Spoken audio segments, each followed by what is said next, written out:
Hello, hello, hello, everybody. We are Cremechiss. I'm here with Sank and I am Suri. We are really, really excited about this week, mainly because we are venturing into some core classics that Sank and I really enjoyed, were properly surprised by. I think these are some of the movies that we've even watched together. We are covering a movie today. And right before we started recording, um, very interestingly, Sank was singing Starboy by The Weekend, and we were what were we talking about? We were talking about why he's an actual poet. Yeah. So I sing Starboy every time whenever I need motivation. It's like it's like a fuck you to every critic. Yes. And that's what that song is for me. But yeah, I think the reason why rappers like Weekend and Kendrick Lamar are like the kind of recognition that they've got, the kind of categories that they are Mhm. put in are the poet category. You're right. Yep. You mentioned something interesting about Kendrick Lamar. You said Yeah, that makes like he's the only that's the reason because he speaks about his rap is usually about social causes. That's why he's the only rapper. yeah. I don't know if he's the only rapper, but he's definitely the first rapper to ever get the Pulitzer Prize.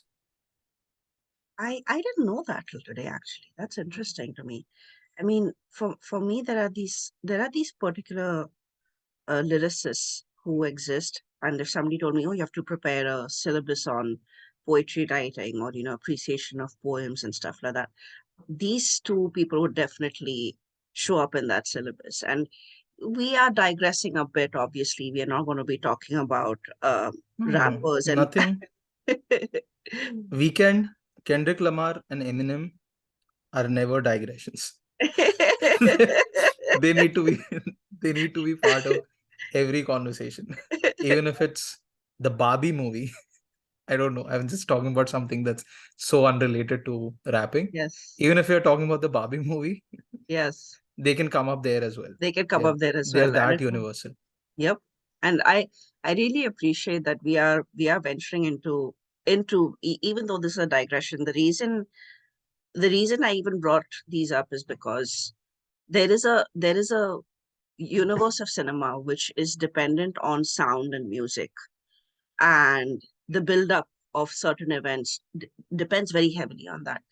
And if there was syllabus for like poetry appreciation, like Sang said, there are these three great rappers that should be included in that syllabus.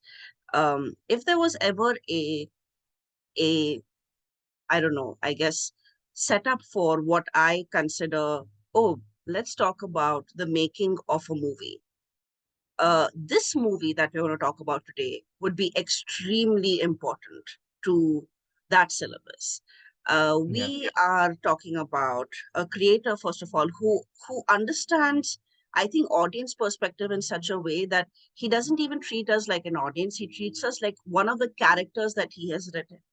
And we're talking about none other than the great Bong Joon Ho, who came up with, I think, one of the most mind-boggling forms of narrations I have seen in a very, very, very long time. Because he like genre bend, absolutely, but it's not as simple as genre bending, because you can start off with something, completely lose track of what the story is, and kind of mask that up with gimmicks and such. And this man does not rely on any of those things. Anyone who's not watched Parasite, this is, of course, I mean, I would be surprised if someone didn't, considering the buzz it had around it. He did, again, in the style of his narration. It was so supremely well conducted that something about social cause, something about classism, something about um, events that impact every human being could have been so skillfully put in like some sort of a thriller. And Sank and I have a bit of an unpopular opinion, but that is a given considering he's one of the greats. And it took a long time for him to be recognized on an international platform. But he has made much greater cinema with aside from, besides Parasite. And we have the same argument about A.R. Rahman. A.R. Rahman's music came out during Slumdog Millionaire, and anyone who's an Indian has heard better compositions, better music from A.R. Rahman in hundreds of Indian movies. And if you give it a listen, you'll understand what we're trying to say, because a lot of the time, a lot of the people around the world wait for some international platform to recognize an artist, and then that particular work of theirs becomes the standard. When in reality, that was never the standard. They did far greater things before that. And Bong Joon Ho's Parasite is perfect. It's like it's flawless. There are no mistakes in that. It is such a good movie. But the movie we are talking about today is one. It is based on a real life event. It actually happened. The setup of the movie, the characters that they center the story around actually happened. It is based on a real life case. If you watch this particular mystery, it is about a murder, about multiple murders. It is it is like poetry from start to finish. There is a great entry into the universe. I think the opening shot where this little boy that grabs a grasshopper off of a blade of grass, and I don't know why that to me is like there's something so interesting, right? Where he's setting up the theme that a grasshopper is just existing, you know, just minding its own business, and this this bratty boy just pulls it off of it to like for what? To like destroy its life basically, because it's fun for him and he doesn't care about the consequences of it. And the movie we're talking about today is Memories of Murder. Uh, in my opinion, it is a greater movie than Parasite because one, it was made with with an intention for curiosity. When Bong Joon Ho read about a particular case and understood about it, he became perpetually curious about the antagonist of the story. And we don't see the antagonist for a long time. We are only introduced to the central heroes, and we have some sort of a repeat from Parasite because the same actors on there. What do you think about I that side? remember, I only remember Song Kang-ho, the protagonist. Mhm. Anyone else No, no, apart from just that? him, just No. him. Okay, yeah. Yeah, yeah.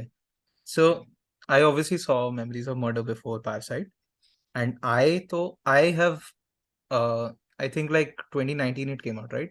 So 2019, 2020, I was very confused which one I like more because when I saw Parasite, I was in Cloud9.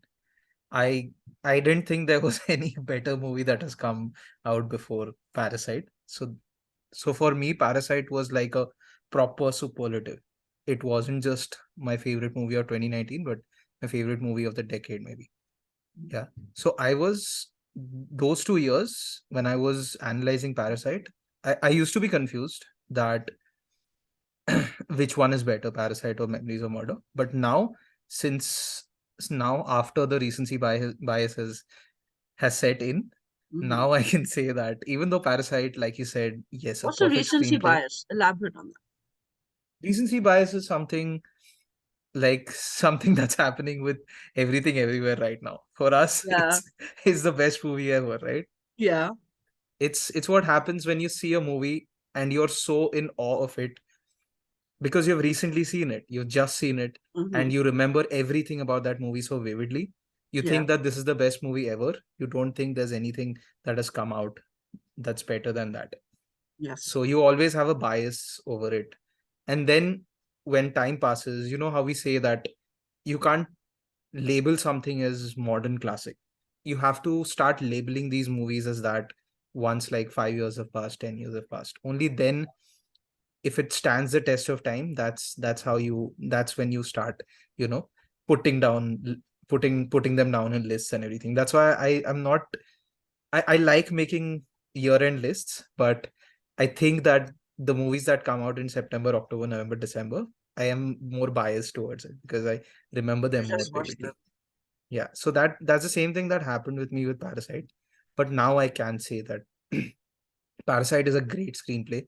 Yeah. It's probably a better written movie than Memories of Murder, but it's not fair to even compare because Yeah, Memories of Murder was before Bong Joon Ho broke the worldwide thing, right? He yeah, didn't make Snowpiercer back then. He didn't make Okja. He wasn't in Hollywood.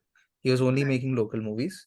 In fact, he only made one movie before Memories of Murder. So, in terms of like a proper, well knit screenplay, I think Parasite is better, but Yeah, we shouldn't even compare. yeah. But when I look at Parasite as a movie, as a whole movie, about everything that it made me feel and everything that Memories of Murder made me feel, I think Memories of Murder emotionally felt stronger to me. And that is unpopular, as you say. Yes, it is a very unpopular opinion because Parasite is considered to be his, arguably considered to be his best work. What I appreciate about this comparison between Parasite and Memories of Murder is that there's one thing that is very common in his stories. The movies get established with some kind of tragedy. Now, you may not say that about Parasite, but if you look at it, you're following the life of a family that has little to no privileges and is in one Hmm. way or the other oppressed. Memories of Murder, when you see the opening scenes and you see how the story begins, you see the police officer who gets this case, right? He's bent over a drain pipe of some sort by the field where the boy kind of destroyed that little grasshopper.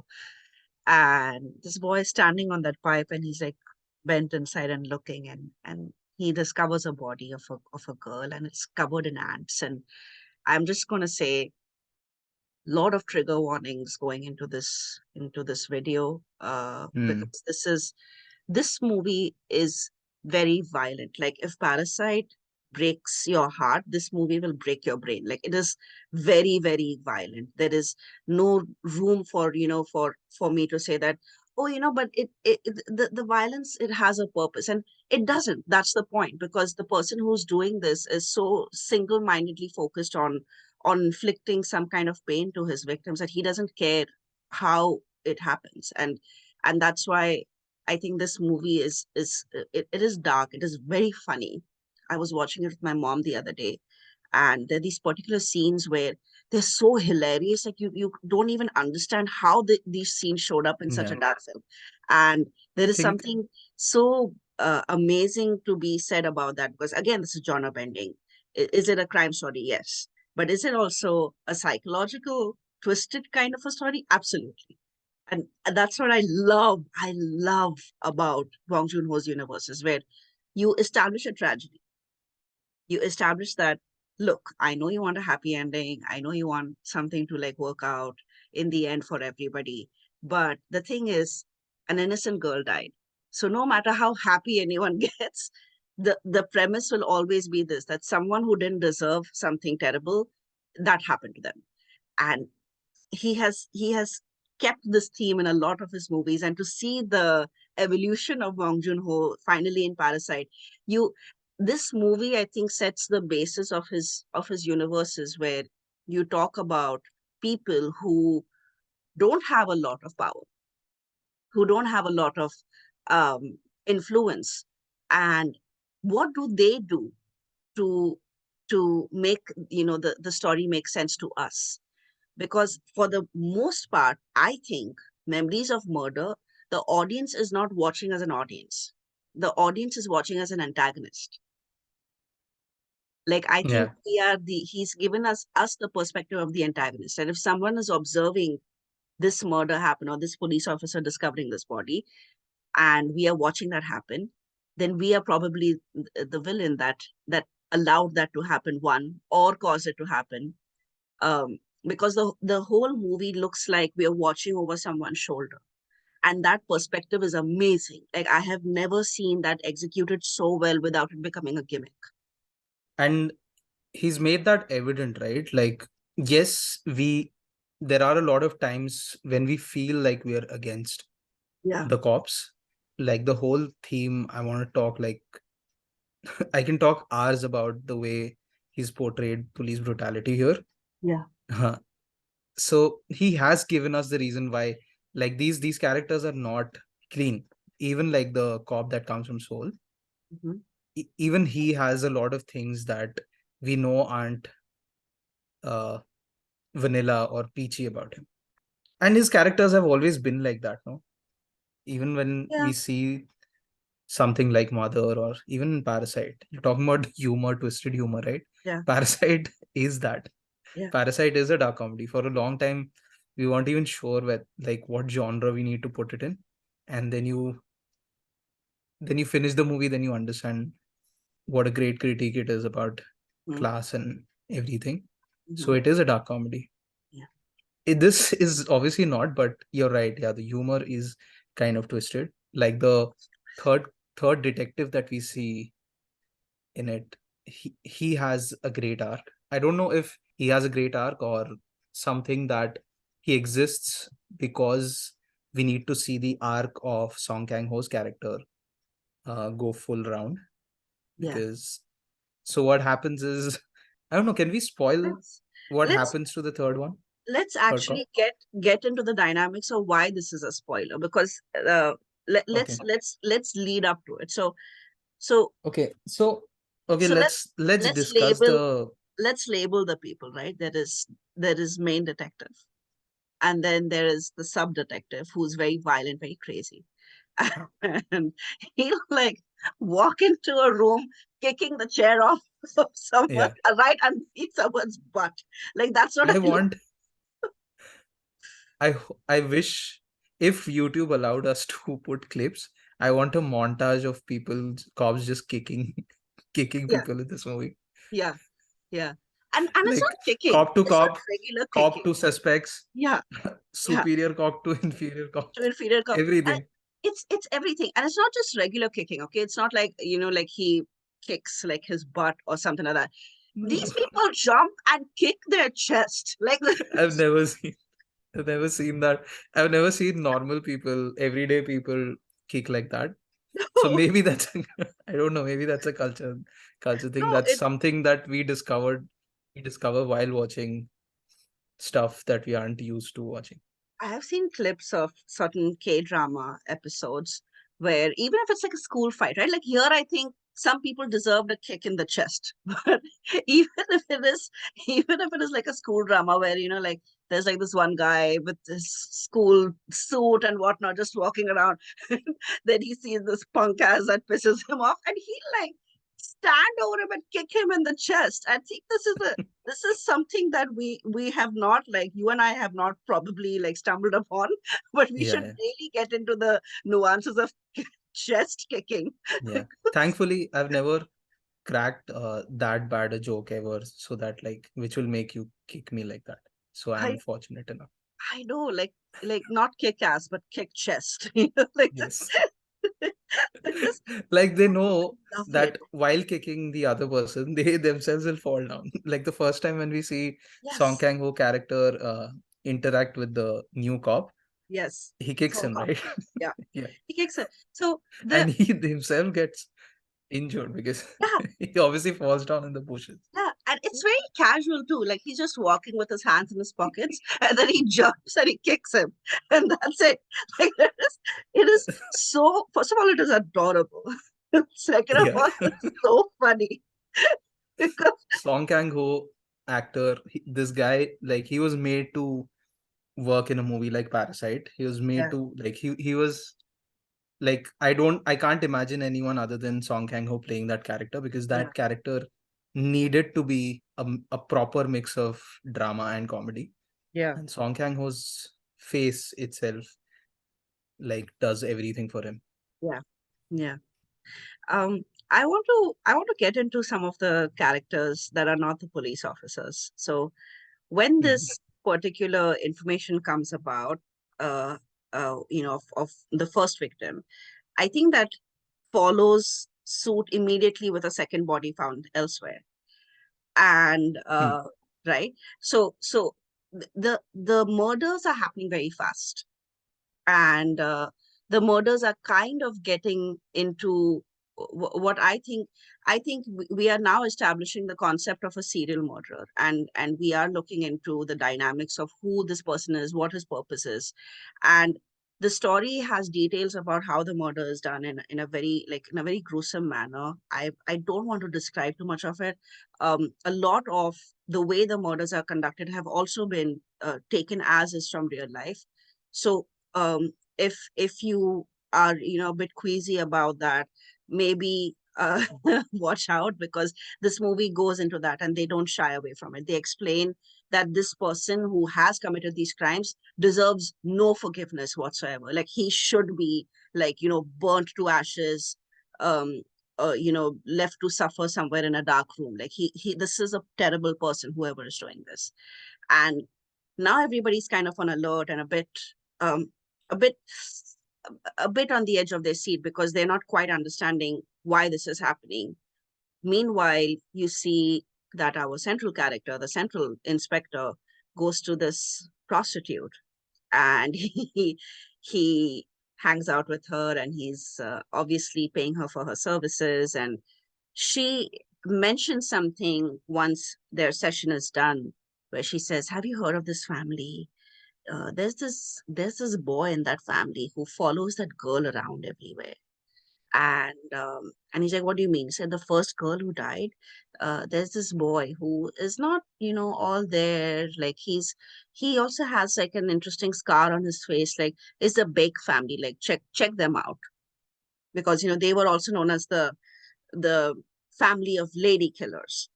And this is this is the lead that this inspector has, a rumor, Yeah. and he follows on that lead. And I have a theory about the prostitute.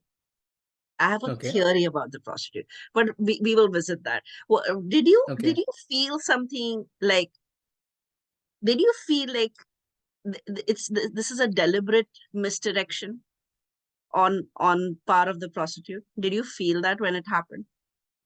I thought like, so the first time, yes, like when so it this is the thing with investigative dramas as well, right? Like the first suspect is never the killer. Never the killer, yeah, yeah. Yeah. So yeah, now that you say it, it feels like misdirection. No, no, But deliberate. Like, she deliberately did that to him on uh, purpose. Like, it was intentional to screw up this case from the get go, on her end, like, not on the writer's end or the author's end or the director's end, not to misdirect the audience, but to genuinely screw up the case from the get go. Because the movie starts with how mishandling of information about a case can ruin an actually very simple step by step breakdown of something. why do you think she would do something like that? Like her characters is also not that descriptive, right? It is not descriptive, but I wonder if it is the most important. So, Okay. so going in, they find, this guy, and this is where the chest kicking comes in very heavily.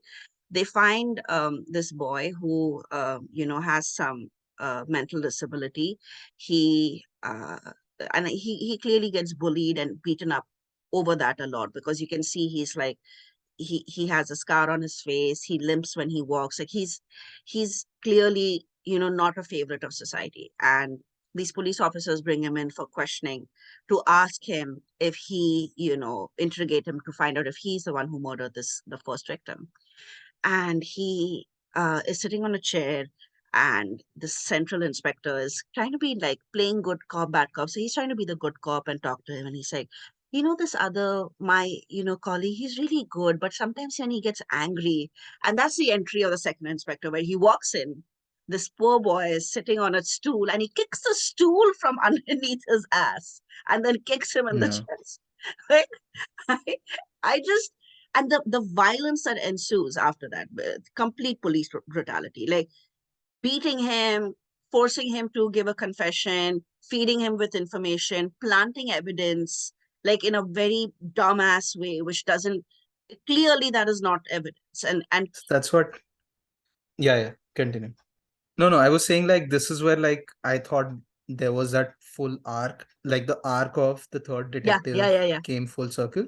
Yeah. in the way that he starts off, the first contact that he has with the kid is that he kicks him, right? Yeah. And then later on in the movie, the kid actually uh hits him with that log. Gives back. Yep. Yeah, He gives yeah. back. And it felt to me like it wasn't because he's enraged or anything, but he remembers the police officer kicking him continuously, Continuously hitting and him, that beating him. trauma stayed in his head, and that's why he shoves a nail in his leg, Yeah. in his leg, Yeah. and not Yeah. in any other part of the Not body. in any other part of his It's body. because Yep. he remembers that leg to be the Yeah. villain. Yeah. And they've kept that poetry alive, that rhythm alive throughout the movie, where nothing is random in the movie, everything actually makes sense. And I was Yeah, yeah. thinking, when this soul inspector comes in, he comes in special, and his entry into the universe is also very interesting. He's like walking with a bag on his shoulder, and he's kind of, exhausted. And there's this lady that is walking in front of him. She's very beautiful, very pretty, very nicely dressed. And the audience, like when I watched that, I said, "Oh my God, are they going to show a murder in broad daylight? I can't deal with this," because she's like walking, her pace quickens, and this man behind her is like running. It's like, "Wait, I need this address. Wait." And the central inspector is driving by and he sees this man chasing this woman and he kicks him immediately. Yeah, he tells, "Oh, the town full of rapists." Is this What a is this? paradise for rapists? This town, like he himself falls in the ditch after kicking this soul detective, and Yeah. then he finds out that he's a detective. Say, I don't know you're a detective. You should have said something. He's like, when? No, so he says, how can a detective be such a bad fighter? And he says, how can a detective have such a bad eye for criminals? Criminals. And That's where we understand oh, yeah, both their dynamics. Like we yeah. see these two cops. I think the other cop is, I think he's a co-protagonist. I don't think like it's just the movie is just about Song Kang Ho. No, no, So absolutely not. yeah. So this is where we see these two cops who have completely different ways of conducting their procedures. So Song Kang Ho is a local cop, and he believes in obtaining the truth come what may. He can do anything. There's no holds barred there. And then this guy who's come from Seoul, he's a city cop, so he knows that whatever that he has to do, it has to be within the law. And that's the reason why they clash a lot of times. They fight a lot of times. But there's this one thing that I noticed, is that they don't ever question each other, in terms of they don't get in the way of each other. They Oh, they do. respect each other. I think they do in the beginning. That happens towards the end. But in the beginning, they do. No, in terms that they never, I think they clash. They obviously they have difference of opinions, but I'm saying that they still respect each other. Like Right. when Yes. they are interrogating him, he's not saying anything. Like he knows that this is not the guy, He but he knows that doesn't it's come in not the working. way. Yeah. He doesn't. He Okay, I doesn't see come what in you the way. mean. He doesn't And even intervene and stop their process. Okay. even in terms of that pervert guy that they meet, he knows that he's not the guy, but he doesn't come in between. He knows that the way they are doing the interrogation, Okay. that is So also not right. let's actually go a little back. So Okay. when you said that in the car, that those two dialogues are very important because you're right. There is one inspector who uses brute force, and he believes in brute force. You can see with the way he beats everyone and completely abuses his power. And then there is this other cop who's, I think, a bit younger also, and has probably, the only reason he has come to this town is for this case, because he knows there is something very weird about this case, and he doesn't quite understand why, but it's staying with him and it is getting underneath his skin. Yeah, And yeah. when he says, He like, why also, such a bad eye for criminals, that is the building premise that there is one person who uses brute force, and then there's one person who kind of abstains from it because he knows that this case is not going to work if you use violence. yeah, he also maybe this is what I thought was his bad side is that he also looks down on the people here. Like he A lot. thinks that he's, yeah, Yeah. he thinks that he's above all. Yeah. Like that fight that they both have in the bar is because he thinks that America's a better this thing, America's a better place. And that's where Song Kang Ho says that, you know, why FBI is better than us is because they have a lot of space.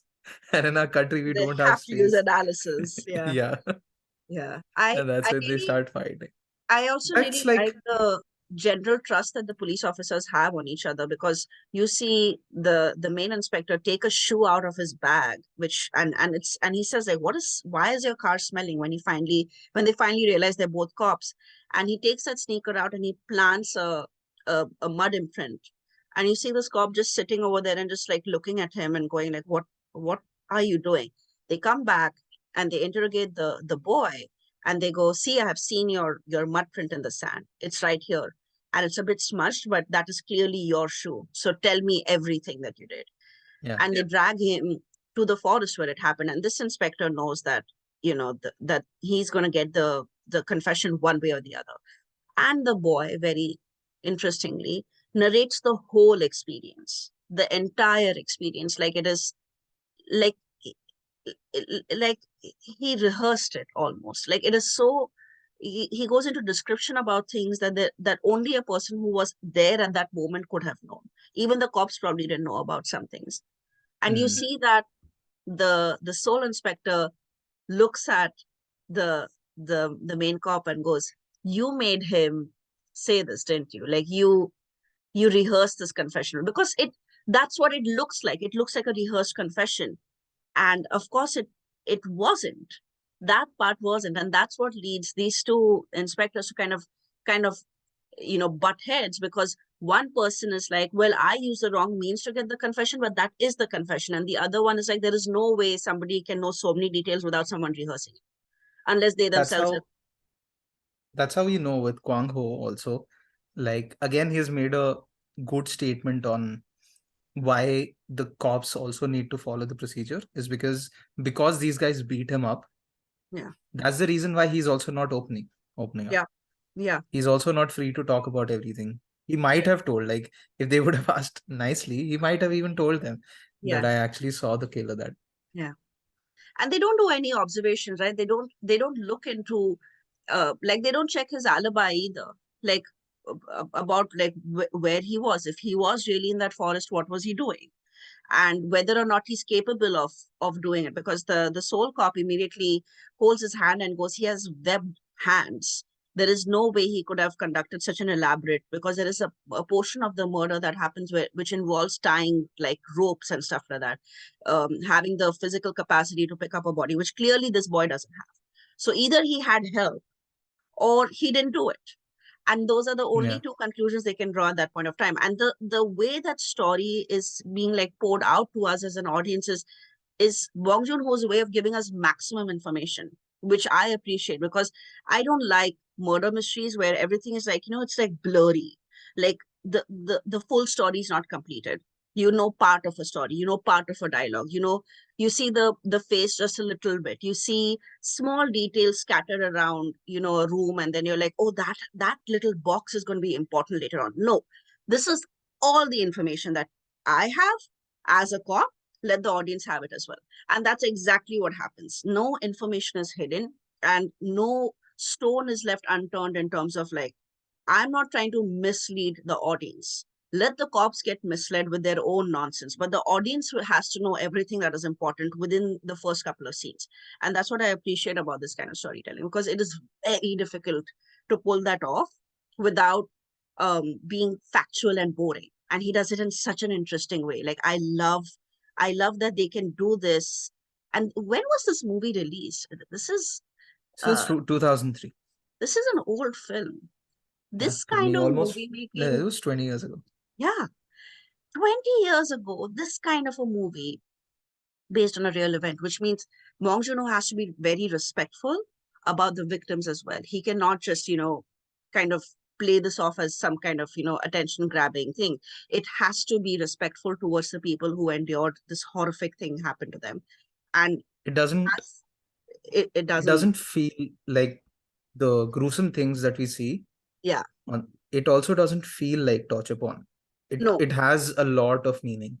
it does. Exactly. It has a lot of meaning.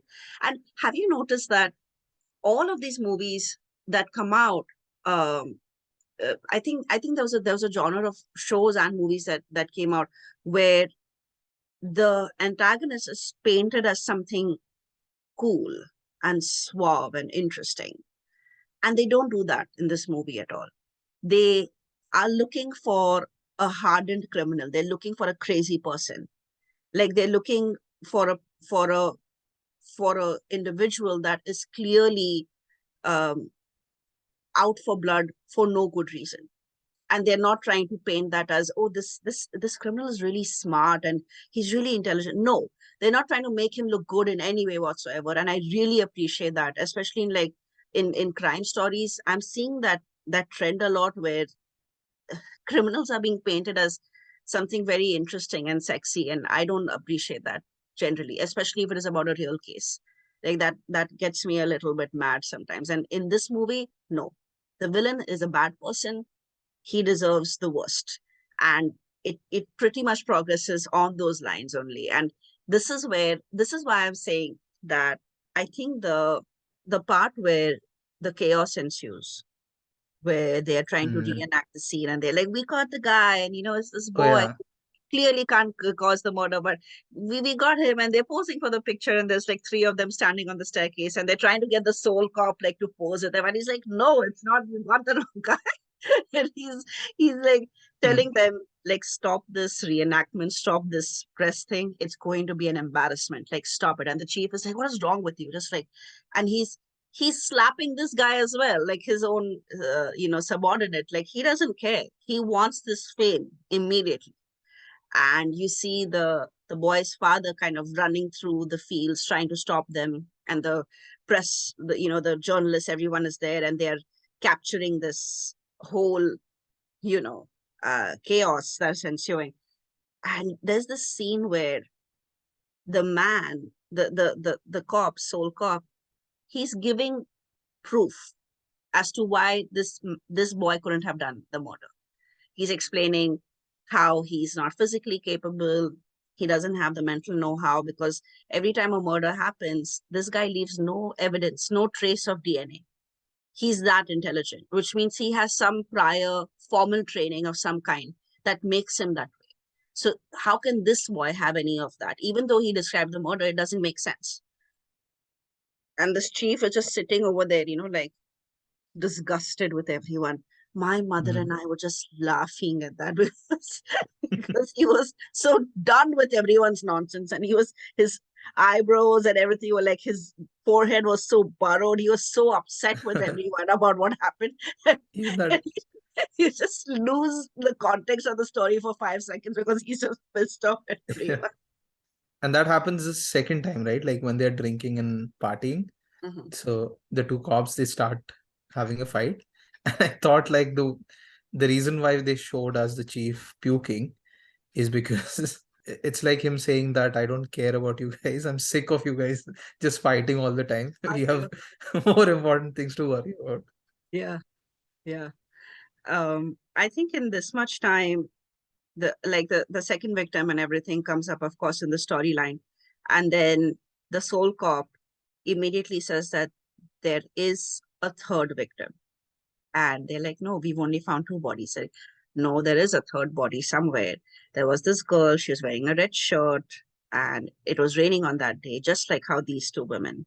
So they establish a perspective that this man waits for a rainy day, and they're establishing the profile.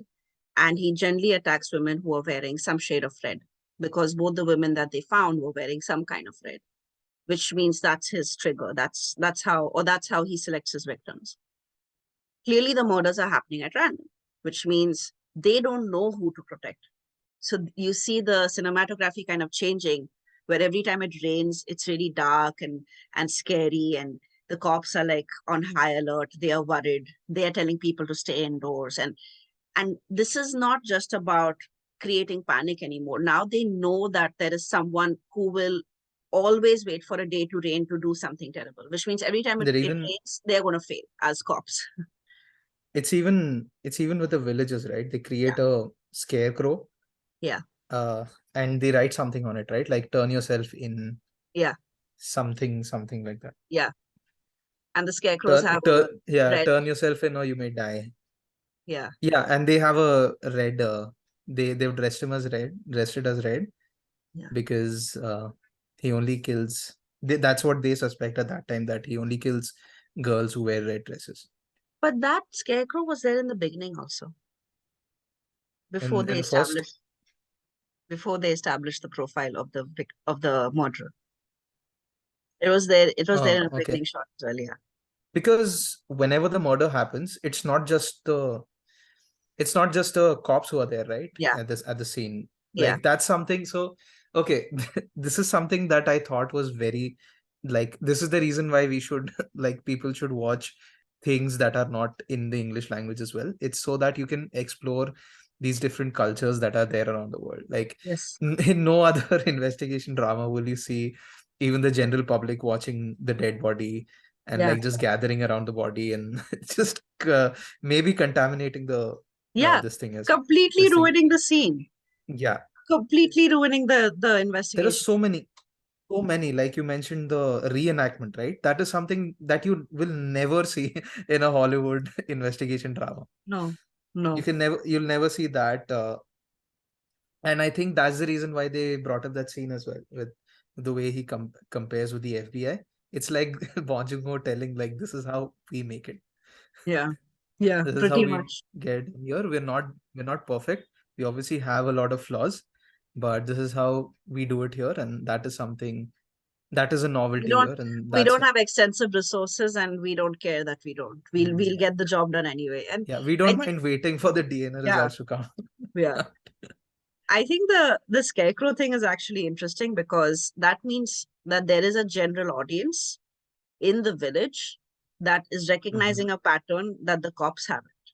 That's why the scarecrow is Ah, there in the beginning of, like, the scarecrow's wearing a red something and is all, yeah, which means the villagers, or the townsfolk, they already know, but the cops haven't figured that out yet, and the yeah, soul and the that soul cop has to point that out to them. Like, the image of the scarecrow has become like so synonymous with the movie poster. Like I think that's the most famous poster that we have. When you Google Memories of Murder, that's the first thing that will come up because yeah, it's that synonymous. yeah. And I love that they use a scarecrow too, because a scarecrow is used to keep away a predator that harms. Yeah. And that's the naive belief that if you keep a scarecrow, it'll keep that person away. I think the shots, the way the movie set up, especially when we see a murder happen in real time. We see a scene where there's this lady, it's a rainy day, and she has to go pick up someone from some factory nearby. She wears her red coat, she looks at herself in the mirror, and then she takes it off. And Oh yeah.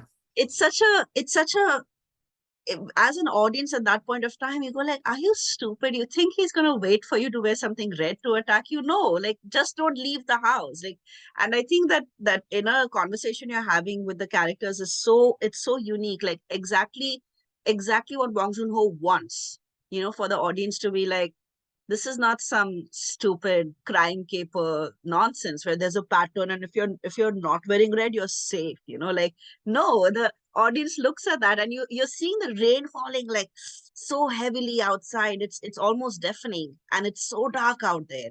And this woman just changes her coat to a darker color, and she thinks that is going to save her. And here you go, where she's singing and she hears someone whistling the song behind her, because she's singing because she's scared. She's walking alone in the rain.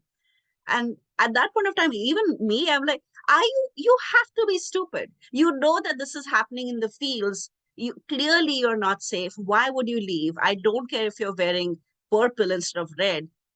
Stay home.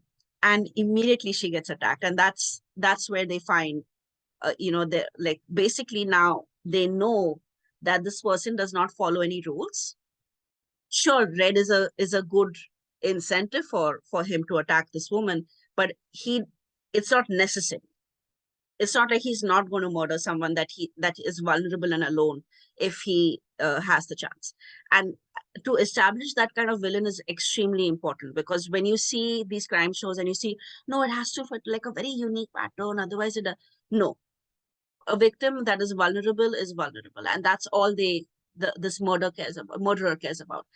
To give us so much information about the villain without showing us what he looks like, you just see a shadow of a head like peeking up from the grass. And I was watching it with my mom, and she's like, there he's over there, and she was hiding her eyes.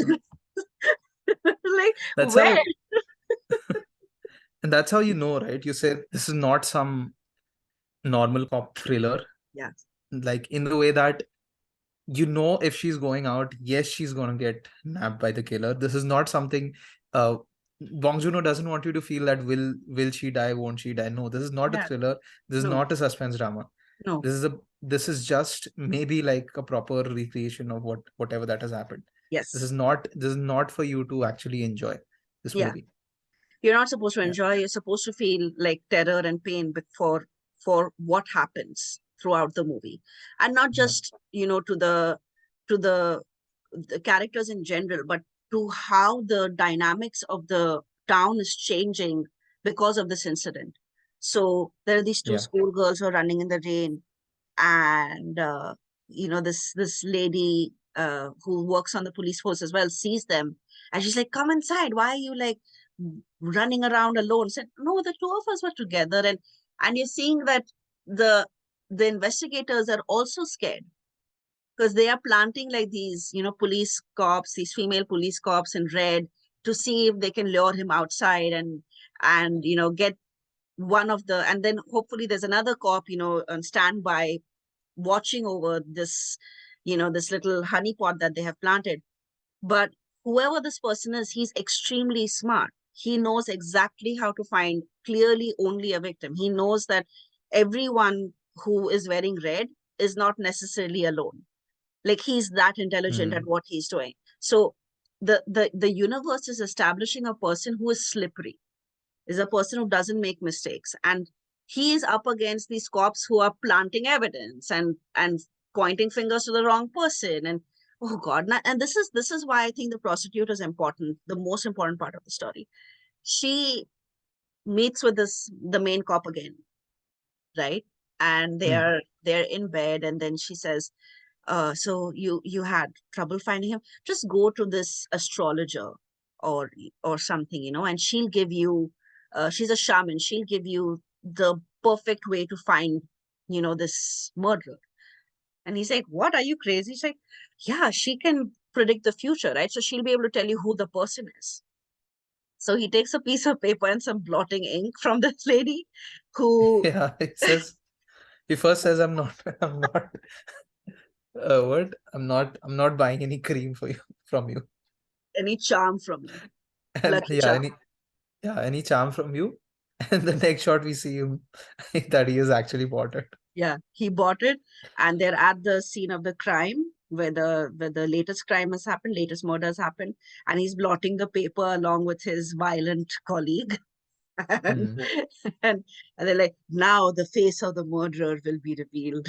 And they see this random dude just walking by, and it turns out it is the sole cop, and he's standing over there with a cigarette, and he's listening to some music. So I think in the one thing that they they followed in terms of like poetic narration is, one of the cops who listens to a radio show, she says, oh, there's this one particular channel where you can put in requests for songs and stuff, of course, but on one channel there's this man who keeps requesting sad letter over and over again.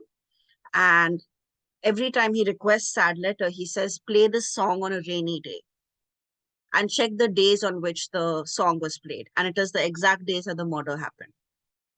Yeah. So this cop, the sole cop, like walks to the last murder site and he plays the song, and he's standing there with a cigarette. And that is a cool scene. That is a cool scene.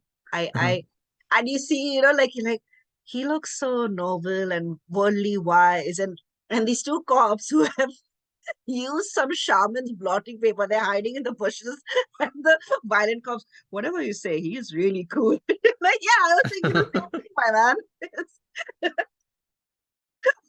I love that Bong Joon Ho, like, places those elements to surprise us with, I know what you're thinking. I'm gonna make one of my characters say it. And I love that. Like, it makes me so happy. Yeah. Can we get into spoilers now? Yeah, let's Are we let's getting into spoilers? let's spoil a bit, guys, because if you watched this movie, stick with us, because because you watched the movie, you know what happened. And if you have not watched the movie, skip to the end. And we'll put somewhere on the screen where that is, where the spoilers end. But Or if you're watching this on a weekend or on a holiday, Mhm. just go watch the movie Yes, and then come back, obviously. come back and then listen to us spoil stuff. Yeah. But let's spoil stuff. Let's start spoiling. Okay. My favorite thing about the reason why I want to spoil, the main reason that I want to spoil Yeah, is I want to talk about the arc of the cops. I want to So, talk about like the I said, villain. okay, Yeah. okay, me first. Uh, I also want to talk about the villain or the lack of it. There, I Oh, spoiled it. Okay. Uh, my favorite thing was the arc. Like I said, like when we meet these two cops, the two main cops, one is the brutal one, not a brutal one, but he wants to just get things done. he wants He doesn't answers immediately. yeah, he doesn't care how he gets it or who gets hurt and anything. And then there's a soul cop who's completely the opposite of it. Yeah. But then the movie ends and you see a complete flip of what happens. There's my favorite scene of the whole movie is the ending. It's one of the best endings, not the actual ending, but the not the epilogue, but Don't the talk about ending. the ending just yet, though. Don't Oh, talk okay, about the okay, ending. fine. Yeah. Okay, fine. Okay, then you go. So when the cops find, go to that area with the shamans, whatever, and then the soul cop is there as well. So you see this really interesting scene where the soul cop is, uh, here's a person through the bushes, and it turns out there's this fourth guy that's shown up over there. So he hides behind the bushes, and the other two cops are opposite him, observing these two, and this man just um kind of, I don't want to get into the details of it, but he takes off his pants and he reveals that he's wearing a red underwear. and Yeah, and then red he woman's underwear. a yes, a woman's underwear. And he is like clearly there for something weird, because he throws like a bra and a underwear on the ground or something. And the whole movie then kind of again devolves into a bit of a chaotic chase scene, which was really well done, because it's happening through like narrow alleys, and they're trying to figure out where this person could possibly be hiding, and they go to a construction site. And there's this running tagline for our main cop, where he says, I can see the eyes of a criminal and figure out whether or not they did it. And that's the whole movie, right? Where he claims he Mm. can like look someone in the eye and know. And he keeps saying, look me in the eye. Like anytime he grabs someone who's a suspect, he's like, look me in the eye. Stop looking at the ceiling. Look at me. Look in my eyes. And he thinks that that's a great way of like finding out if a person is responsible for the crime or not. And they are in the construction scene, and they reveal like that the the the main cop sees uh one of the men like bending over, and he sees a red underwear lining. Yeah. And he's like, stop, you six guys stand over here. And And boom, the kick comes in again. The return of the kick, the return swing of the kick. kick, the chest kick. But he rounds them up, and now this younger soul cop is like looking. He's like, how do you know it's one of these six people? And he walks like at like towards each and every one of them, and he grabs the one that he knows is wearing the red underwear. Okay, and he looks into his eyes, and it's like, it's you, isn't it? And the younger cop is like trying to understand, like, how does he know? There is no way he's that good. And but the audience knows. That's what I love, that the audience knows, but that cop has no idea how that happened. Because they have the they have a healthy rivalry between them, right? Yes. They don't want to reveal anything about each other. No, they don't want to. And they don't want to reveal their trade secrets. Like even the soul cop never really says why he's there. Mm-hmm. Not really. He never explains why this case is important to him, why it stuck with him. He has no idea. Like the audience doesn't know, the other cops, no one knows except for him. And I think that's very interesting that they kept it that way. And this is Yeah. why I'm saying that the prostitute is an important, I think, is an important character because she goes out of the way to give him two wrong directions. Like one is the shaman, of course, which was because it wasn't the guy who was wearing the red underwear. They were using police brutality again to get him to confess something he didn't do. And he couldn't even describe the murder properly. Um, and the first one being, sending him down the lane to the boy who clearly was incapable of conducting the crime.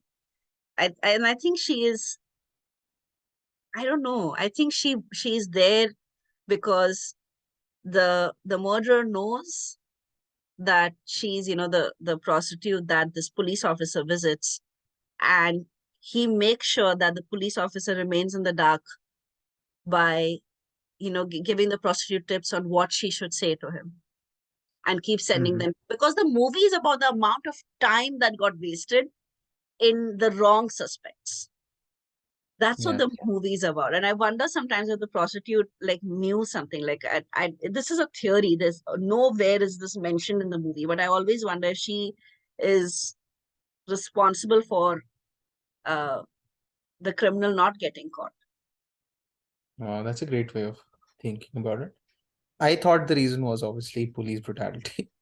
Yes. Sorry, this is becoming a drinking game. Like people, Yeah. every time we say police brutality, Yeah. they have to Take take a five shot. shots. And then, Yes, but it is about that. Like yes. Yes, it is. It is, of another, course. Yeah. I just want to mention another joke. Mm. So apart from the song, Yeah. uh, apart from the hands being very soft, there's another another clue about the killer that Song Kang Ho's character discovers is that he's shaved down there. He's a baldy. He's a baldy down there. And he's So looking at the he's chief so and and the going, way yeah and the way that scene gestures. plays out, right? Yeah. Like so the scene starts with him explaining why it could be like the killer could be bald down there, and and like obviously they don't think how that's a constructive thing because obviously you can't like stripping down all the men in, in the village to God. check if they're shaved. Remember the and chief's dialogue? and The chief's dialogue where he says, it's like, what about my theory about, the men being bald up there? yeah, And that's then he and goes, that's like what are you going to do? Ask him passing man to take his pants off? yeah.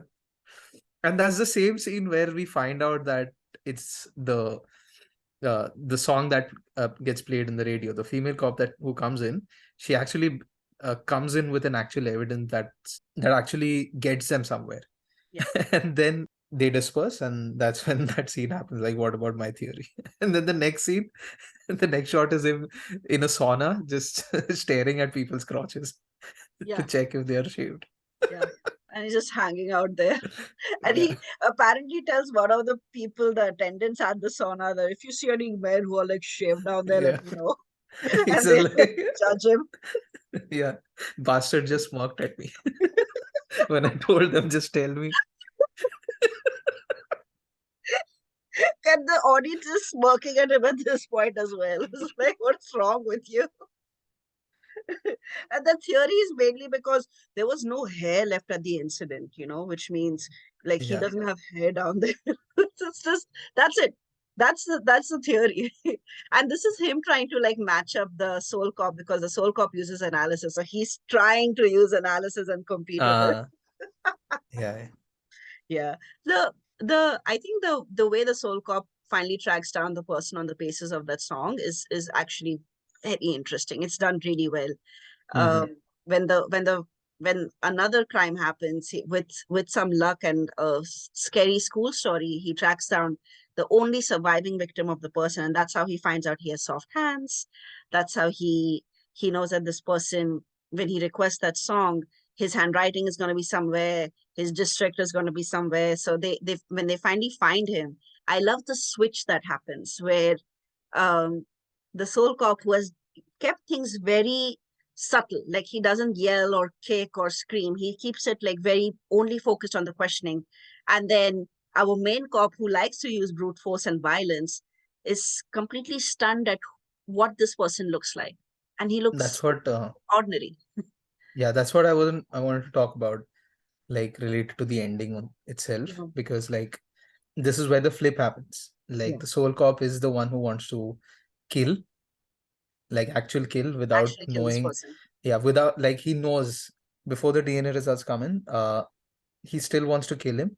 And even after he knows that the kid hasn't done it, he still wants to kill him, which is like a completely flip of whatever that his character was. And then Song Kang Ho's character is again the opposite of whatever that he was in the movie, Yeah, where he doesn't want things to happen. no, And it's like, for me, I thought like, can we talk about the ending now? yeah, yeah. Okay. So so the way the kid escapes in the tunnel, I thought that was a metaphor for the boy, was a metaphor for their hope as well. Like the hope is also getting lost in the dark. Like Yeah, they're shooting, but it's not hitting the boy, and right. he just disappears into the tunnel. And I thought that was beautiful. That's my favorite scene in the movie.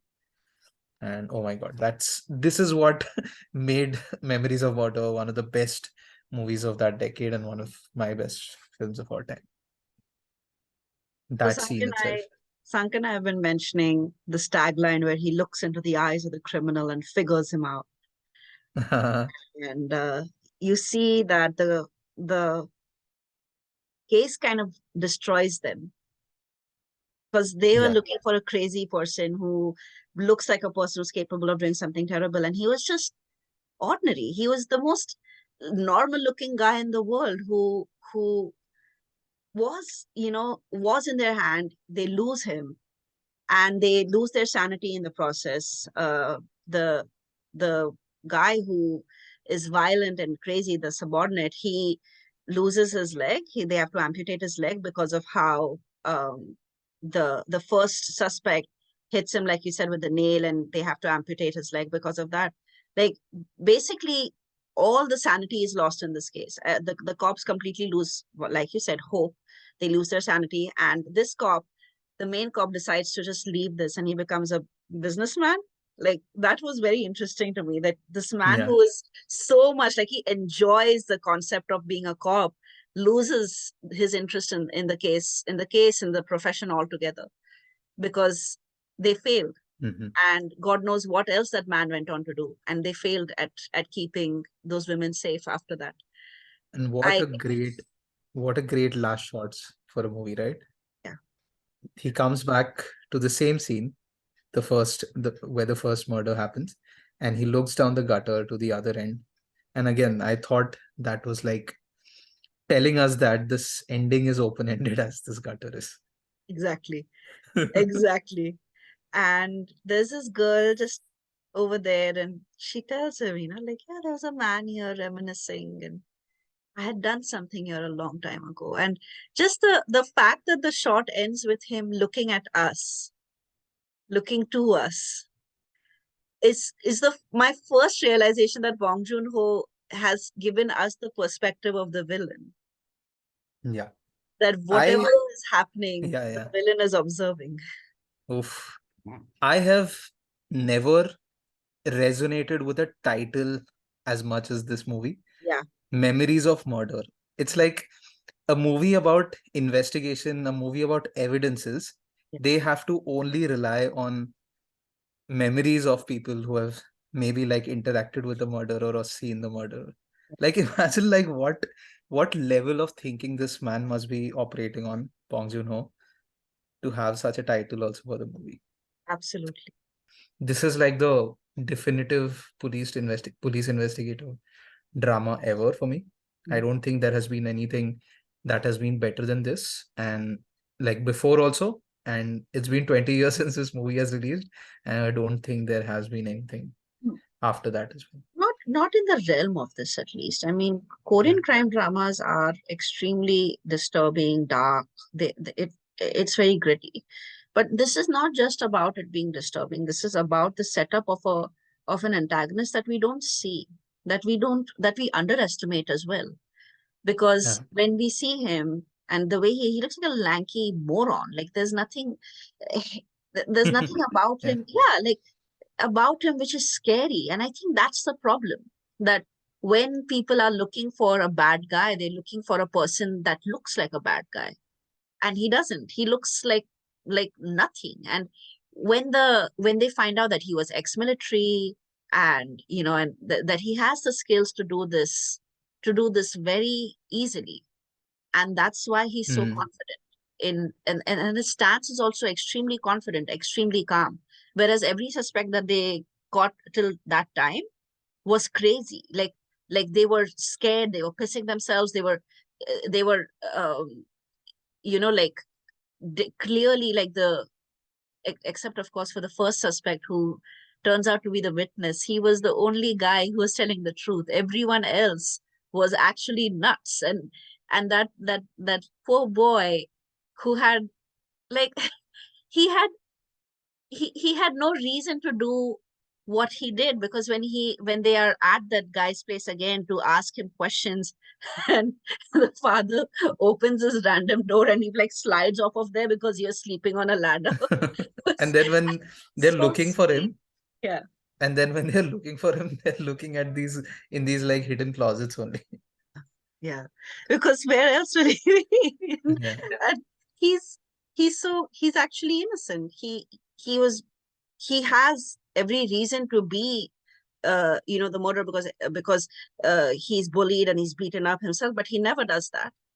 He doesn't do that to anyone else. He doesn't inflict, showing us that the guy that they're calling mentally disabled is probably the only normal one over there, the only good one over there, because there is no way for us to understand that he witnessed a murder, a horrible murder, and he has no channel to express what he witnessed, and no Yeah. one is there to help him, communicate that even to the audience. There's no one there to help him, and he suffers alone, and he even dies because he turns out to be the only last connect between the murder and seeing the face of the murderer.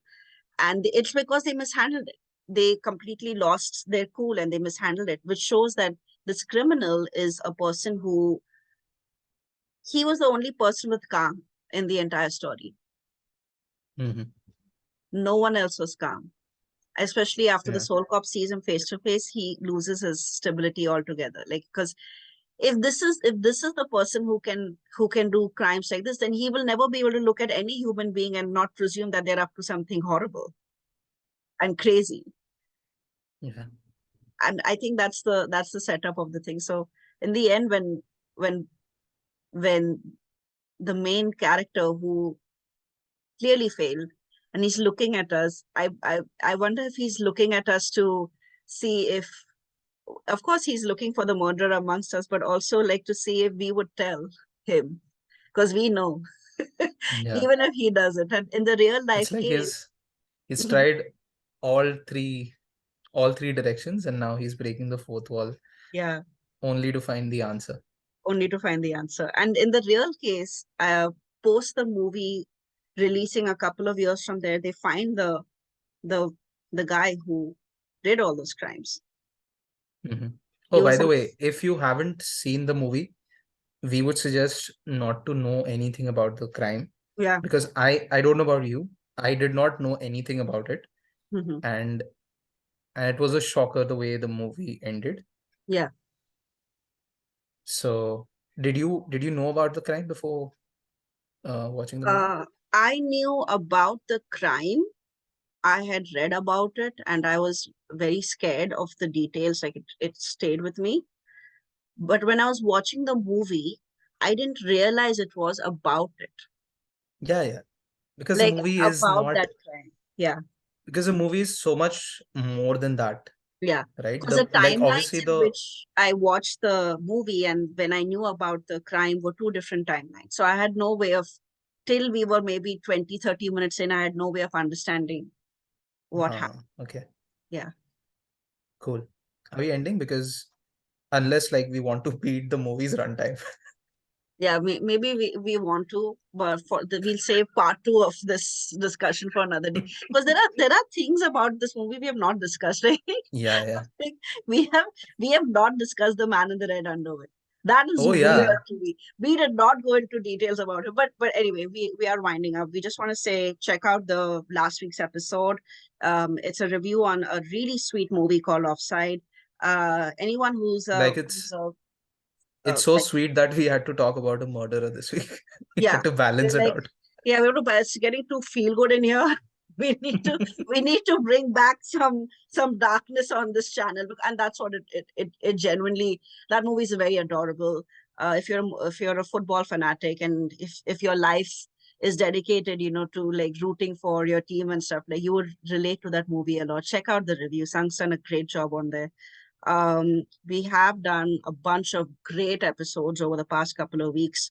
Please give it a listen. We've covered animation, we've covered feel good cinema. We of course we are also getting into thrillers and crime a bit heavy now. Um, Next week, Sang, do you want to give a hint for what we're going to do next week? Next week we are we will still be in Asia somewhere. Yes, somewhere in Maybe a Asia. bit South Asian, maybe a bit South Indian. I don't know. I I don't don't know, know. just saying.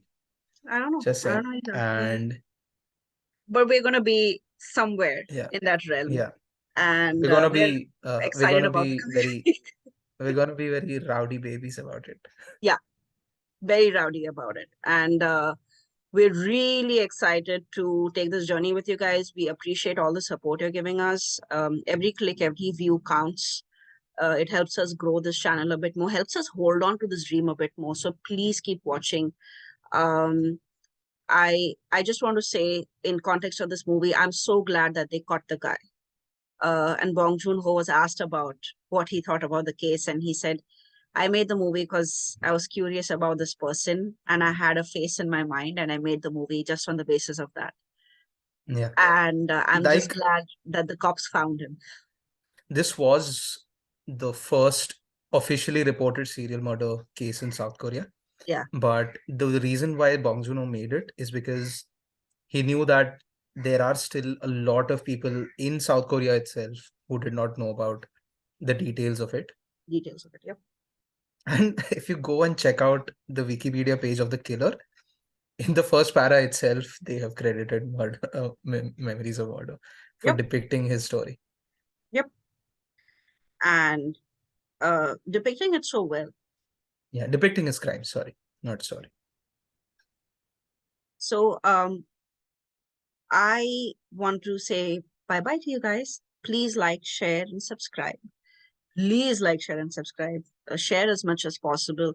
Do tell us what you think about this episode. We kind of went back to our roots where we just decided to just talk, no editing, just just not stick to a format of like length, because we do that. We try to wind it up as quickly as possible. Tell us what you think about this. Would you like to hear more of these kind of long form episodes?